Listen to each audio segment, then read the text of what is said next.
Kembali lagi di Urbanika Kejar Bola bersama Kejar Kopi. Yes. Seperti biasa. Seperti biasa. Dan tetap di apa ya kita nyebutnya apa? Nyebutnya apa? Musim yang spesial. Musim yang spesial untuk Indonesia karena dia akan bertanding. Dan untuk Urbanika juga. Urbanika juga Urbaners di sana. Urbanika Kejar Bola special season. Ya, special season dan special. Kita merayakan hari Natal. Iya, bukan dong. Bukan dong. Spesialnya karena timnas bermain di AFF 2020. Yoi, AFF Suzuki Cup 2020. Yang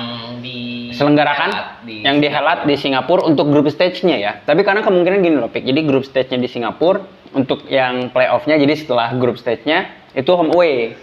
Jadi pakai sistemnya. Yang home away-nya belum tahu. Nah, jadi ini mungkin FYI juga bahwa yang grup stage-nya itu satu stadion, maksudnya di satu tempat, baru untuk yang grup stadion. Maksudnya di satu negara gitu kan. Yeah. Di satu negara baru di yang sistem baru kalau udah masuk playoff-nya baru dia home away ya. Itu juga pun masih terakhir tuh masih simpang siur juga gitu. Karena kan ngelihat dari kondisi negaranya.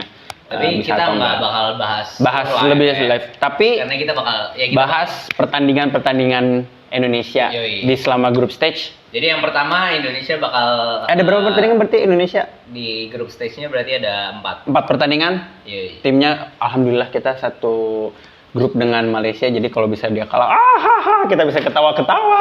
Gue berharap banyak sih. Ya betul. Tapi jadi, sebelum kita sana, pertandingan terakhir, kita bakal bahas satu persatu. Jadi makanya episode kali ini pokoknya lu lanjutin aja ntar sampai episode. Betul, dan harus nonton terus dan jangan lupa subscribe sama aktifin notifikasi loncengnya. Jangan lupa. Itu kan closingnya loh. Oh ya enggak kan ini biar ini dulu introduce dulu ya. Bener. Sorry. Tapi balik lagi ke materinya bahwa kita akan membahas pertandingan antara Indonesia lawan Kamboja. Ini merupakan pertandingan pertama buat Indonesia, betul. Tapi merupakan pertandingan kedua untuk Kamboja. Ya betul, karena Kamboja sebelumnya sudah bermain.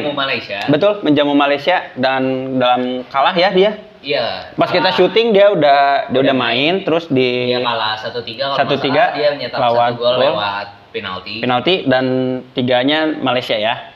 Ya iyalah kan 1-3 ya. Ngimbangin aja. Oh iya, biar aja gitu.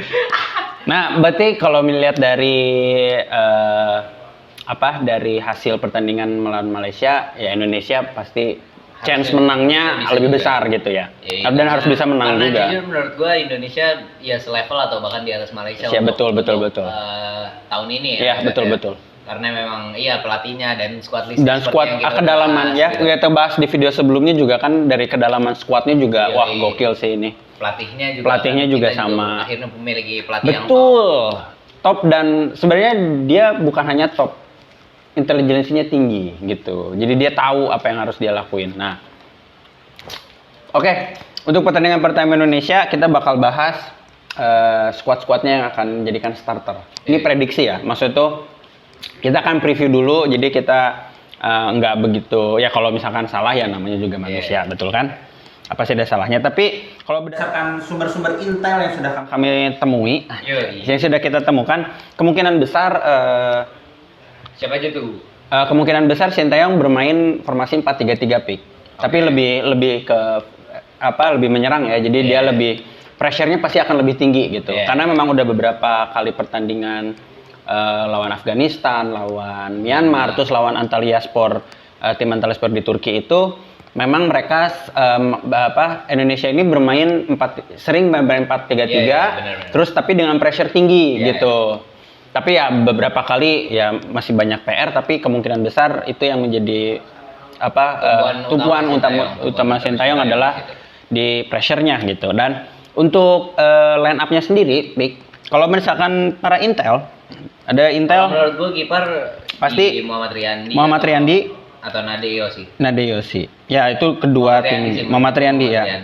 Karena dia tuh dari 3 laga uji coba timnas di Turki itu dia cuman absennya di lawan Antalyaspor doang. Jadi Afghanistan dan Myanmar dia main. Dan dia baru kegogolan 2 gol saja. Ya, jadi cuman 2 gol yang waktu Indonesia menang banyak ya lawan Myanmar, terus waktu itu clean 1-0 kalah 0-1 lawan Afghanistan.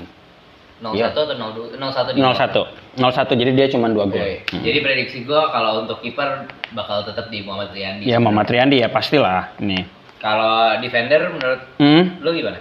Kalau untuk defender, untuk dari bek kanan ada Asnawi Mangkualam. Wah itu udah jadi kepercayaan banget dari Sinteyong ya, karena udah beberapa kali dia jadi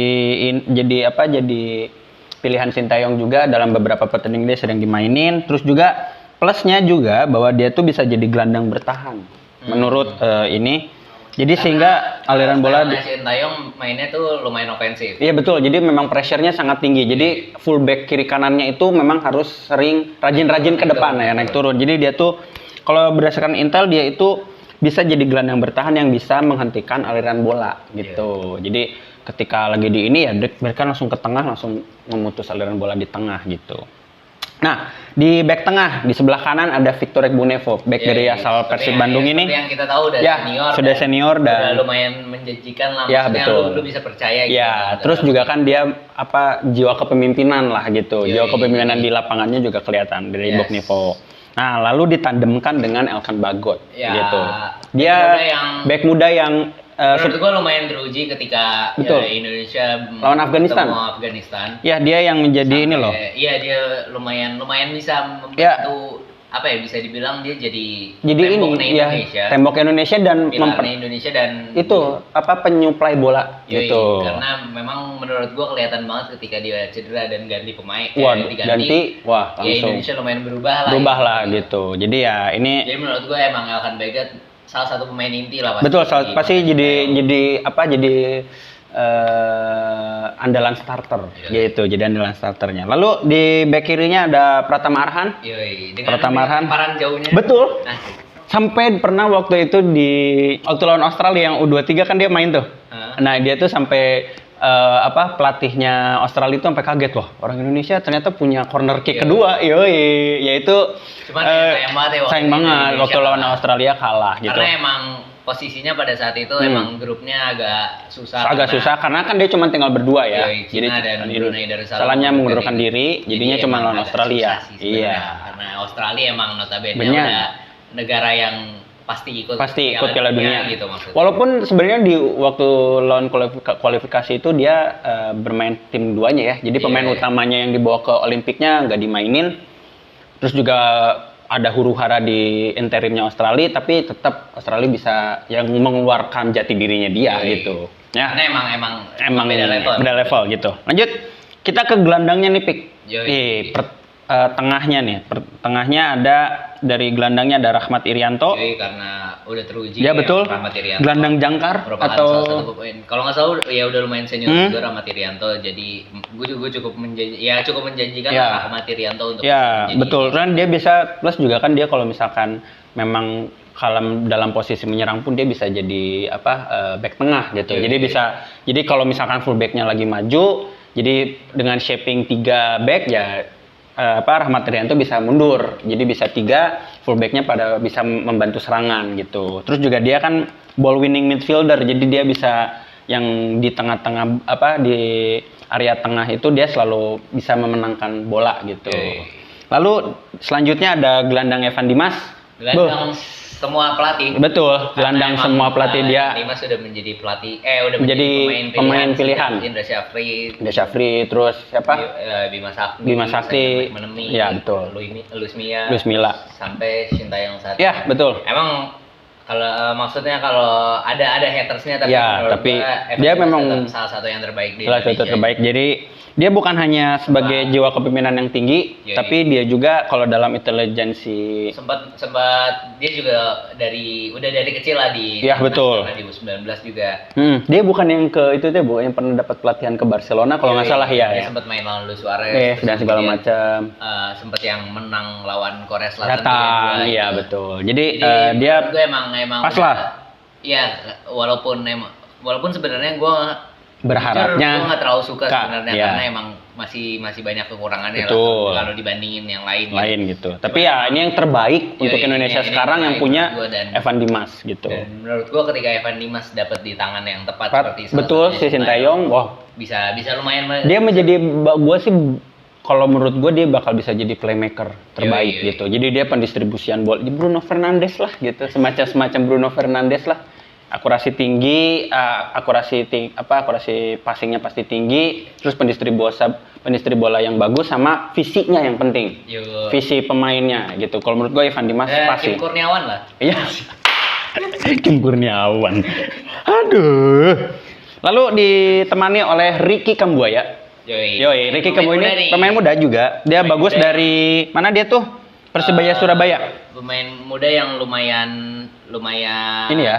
Rising Star. Dia Rising Star-nya dari Persebaya Surabaya dan kemarin dari laga uji coba di Turki pun dia juga banyak ngegolin ya. Banyak menciptakan peluang juga. Notabene pemain tengah yang lumayan sering menyerang. Ya, terus dia juga bisa menjadi pembeda di lapangan. Jadi dia bisa ngebantuin penyerangnya kalau misalkan penyerangnya lagi buntu nih karena susah ngegolin, ya Ricky Kambuaya bisa jadi solusinya gitu. Terakhir di line up timnas ada 3 striker. Egy Maulana Fikri, pastilah FK Senika mencetak gol dan segala macamnya.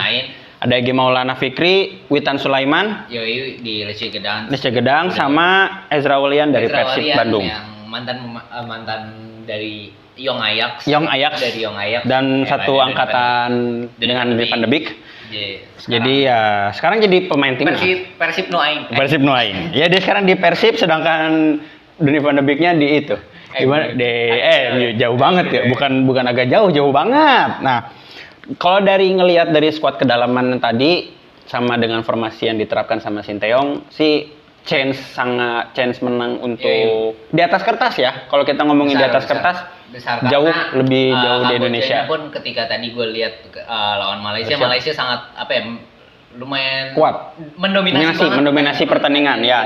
Kamboja juga kalau nggak salah Kamboja juga gol dari penalti. Iya, maksudnya itu dari bola mati ya, jadi bukan dari open play. Sebenarnya emang levelnya harusnya di bawah Indonesia mestinya ya gitu. Karena emang golnya pun di penalti di menit 90 juga kayak yang gol hiburan gitu. Ya, cuman gol hiburan saja. Menurut gua kalau Indonesia mau selevel sama Malaysia harusnya atau mau lebih naik lagi ya harus. Menurut gua di Kamboja ini udah kayak harus 3 poin dapat. Ya, pasti 3 poin lah gitu.